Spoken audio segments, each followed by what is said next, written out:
Samsung just killed the two things that kept most people from ever buying a foldable: the bulk and the whole "what's the point" factor. But there's a twist, because this year the most controversial missing feature might actually be the secret to why these phones finally feel right. I went hands-on with the new Galaxy Z Fold 7 and Z Flip 7 a couple days before the big Unpacked event, and here's everything you need to know. Let's start with the Galaxy Z Fold 7. First impressions: it's lighter than the Galaxy S25 Ultra, and when it's closed, it's just about as thin. But flip it open and you're holding a tablet that's basically as thin as a USB-C port. You pick this up and suddenly all the thinner and lighter talk that we get each year from Samsung finally means something. This is the lightest, slimmest fold ever, and you feel it instantly.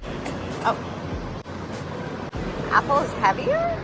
The question is how. Samsung rebuilt 4 components from the ground up, starting with a new ArmorFlex hinge, water droplet design, and a multi-rail structure. That means less crease, less stress, and more durability. The hinge is 30% smaller than last year, freeing up space for a thicker ultra-thin glass layer, making the inner display more durable. But size isn't the only thing that Samsung took away, and this one is gonna divide the room. S Pen support is gone. Samsung says most users barely touched it, and ditching it is a big part of why they were able to make the fold so much thinner. Let's be honest, S Pen was cool on paper, but 99% of you probably never used it. I know I didn't. For most people, this is the trade-off that finally makes the fold feel right. Powering all this is a Snapdragon 8 Elite for Galaxy, Samsung's custom 3nm chip, tuned for Galaxy AI. Storage starts at 256 gigabytes and goes all the way up to 1 terabyte. You get 12 gigabytes of RAM on the 256 and 512 gigabyte models, and a full 16 gigabytes of RAM if you spring for the 1 terabyte version. Battery still 4,400 milliamp hours, but thanks to the new chip and software, you're actually getting more screen on time, even though you have a larger display. All right, let's talk cameras, because this is the first time Samsung's putting their 200 megapixel flagship sensor from the Galaxy Ultra into a foldable. In real use, this should mean that your shots are sharper, you can crop way in without losing detail, and dynamic range should just be better all around. Low light performance should also get a huge jump with less noise and more natural color. Of course, I'll be testing this in the full review, so make sure you're subscribed so you don't miss that. There's also a new autofocus ultra wide for macro shots, an upgraded 3x telephoto, and the Pro Visual Engine 2.0 for next level night shots and 10-bit HDR video. Even the under display selfie cam is now 10 megapixels and has a wider field of view, which is way more usable for group shots. But one thing that has changed there is it's no longer an under display camera. In other words, the camera is not covered by pixels. You can actually see the hole punch now on that inner display. You can multitask, drag and drop AI generated content between apps, or even use Circle to search inside of games to get help, all without leaving the app that you're in. And Google Gemini is always just a long press away, running in a floating window, always knowing what's on your screen so you never have to copy and paste. Now you can actually place Gemini where you want it, whether it's to one side, to the bottom, or just in a floating modal window. The Samsung Galaxy Z Fold 7 drops in blue shadow, jet black, silver shadow, and that Samsung.com exclusive mint color. Starts at an eye-watering $1,999 for the 256 gigabyte model and goes up from there. But what if you want a foldable that doesn't cost the same as a MacBook Pro and can fit in your front pocket? Meet the Galaxy Z Flip 7. The days of cute but limited are over, as this thing is also a legitimate flagship now. First, the new 4.1-inch flex window finally stretches edge to edge. It rocks a 120 Hz refresh rate and 2600 nits of brightness, and has bezels that are thinner than a credit card. Samsung is pushing pocketable AI hard, and now you can use Gemini right on the cover display, almost like a way more useful Rabbit R1. The Now Bar and Now Brief show up too, surfacing real-time tips, reminders, and more. When it comes to cameras on the Flip 7, you're getting a 50 megapixel main sensor, 12 megapixel ultra wide, 10-bit HDR video, and a new Pro Visual Engine for punchy, accurate color. When it comes to selfies, you can take them on the main lens right from the cover screen, and it lets you add filters, use a zoom slider, or you can prop up the phone for flex cam with auto zoom, which automatically will frame up your shot. Open it up and you've still got a 10 megapixel selfie camera on the inside. Isn't spectacular, but it's more than solid for typical TikToks or video calls. Now, in a surprising change, the Galaxy Z Flip 7 packs the new 3nm Samsung Exynos 2500 chip for the first time, which feels kind of, I don't know, we'll have to see how it performs. Samsung also added in a bigger battery, now 300 milliamp hours larger, by making the PCB the densest it's ever been in any Galaxy device, with waterproofing built directly into the circuitry and a 30% smaller hinge. The result is that this is also thinner and lighter and lasts for up to 31 hours of video playback. Now, if you like to make your phone yours, the Flip 7 is all about personalization. You have AI curated wallpapers, emoji lock screens, and a stretch clock that literally wraps around whatever else is on your display wallpaper. There's also a selection of cases that include matching animated cover screen wallpaper too. So you can really figure out how you want your phone to look, and it'll look that way on the outside and on the inside on the display. The Samsung Galaxy Z Flip 7 will be available in blue shadow, jet black, and coral red, along with the same Samsung.com mint exclusive color that we have on the Fold. This one starts at $1,099 for 256 gigabytes. But what if you want a foldable that costs less than $1,000? This is the democratizer. It's the new Samsung Galaxy Z Flip 7 FE. This is the most affordable foldable Samsung has ever made. For $899, you get a 50 megapixel main camera, most of the Galaxy AI features of the regular Flip, and your choice of white or black color. Under the hood, it runs last year's Exynos 2400, so in day-to-day use, you're not really missing much, with the exception of the smaller cover display. If you've been foldable curious but couldn't justify the price, this is Samsung's way of saying, hey, now's your chance. So here's the rundown. The Z Fold 7 is for multitasker. You get a big screen, ultra-grade camera, and it's actually light enough to be your daily carry now. The Z Flip 7 is for minimalists and creators who want AI, flagship power, and next-level selfies in a device that feels more like jewelry or a fashion accessory than hardware. The Z Flip 7 FE is the new gateway drug for foldables if you ignore the fact that the Moto Razr exists for $100 less. All of these get 7 years of software updates as well. So when it comes to these devices, are you team tablet in your pocket or team AI in your hand? Fold, flip, or I'm still waiting for the folding iPhone? Let me know in the comments down below and I'll meet you there for further discussion. Thanks for watching as always, guys. I appreciate your support. I'm Andrew Edwards and I will catch you in the next video.